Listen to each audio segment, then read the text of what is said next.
Vous voilà flânant dans les ruelles de Castillon-du-Gard. Vos yeux s'arrêteront peut-être sur cette marque gravée dans la molasse, le glyptographe. Situé sur la pierre du montant de porte, proche de l'entrée du château de Castillon-du-Gard, est d'autant plus difficile à identifier qu'il semble inabouti. Il pourrait seulement s'agir d'une marque de tâcheron. On pourrait aussi penser à une croix de Jérusalem, avortée. Il est encore possible d'imaginer qu'une simple croix ait été gravée à l'origine et qu'ensuite, et plus tard, on ait essayé sans autorisation de faire évoluer ce glyptographe. Dans ce cas, ce serait une double signature de pouvoir.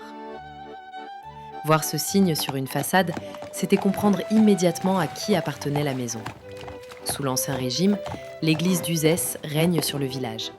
Cette enseigne lapidaire affirmait l'autorité du clergé, signalait une exemption de taxes ou désignait un lieu d'accueil pour les pauvres. Aucune finesse ici. On ne retrouve pas de fioritures typiques des tailleurs de pierre du Bas-Languedoc des XVIIe et XVIIIe siècles. Ce n'est pas la signature d'un ouvrier talentueux, c'est un acte juridique gravé dans la pierre. Mais cette croix n'est qu'un élément parmi d'autres d'un riche système de communication visuelle. À l'époque moderne, l'espace public est saturé de signes. Levez les yeux vers les linteaux des portes. Vous y verrez souvent des dates gravées fièrement. Pour l'habitant, c'est une manière de marquer son ancrage dans le temps, de célébrer une reconstruction parfois longtemps après les troubles des guerres de religion, ou simplement d'afficher sa réussite sociale. À côté de ces dates, on trouve des marques de tâcherons, de petits signes géométriques discrets. Contrairement à notre croix double, ils sont purement utilitaires.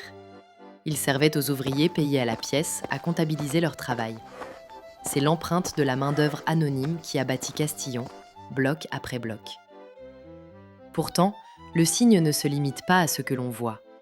À Castillon, l'espace est aussi délimité par ce que l'on entend, le tintement des cloches.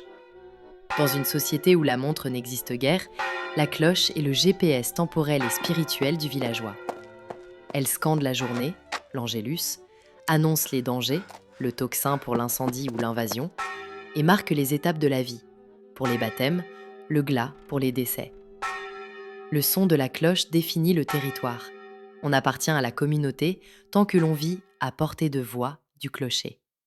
C'est un signe invisible mais omniprésent qui relie chaque habitant à la communauté religieuse, la paroisse et l'ensemble des paroissiens. Chacun connaît le timbre des cloches de son village et ne les confond jamais avec les tintements des cloches des villages voisins.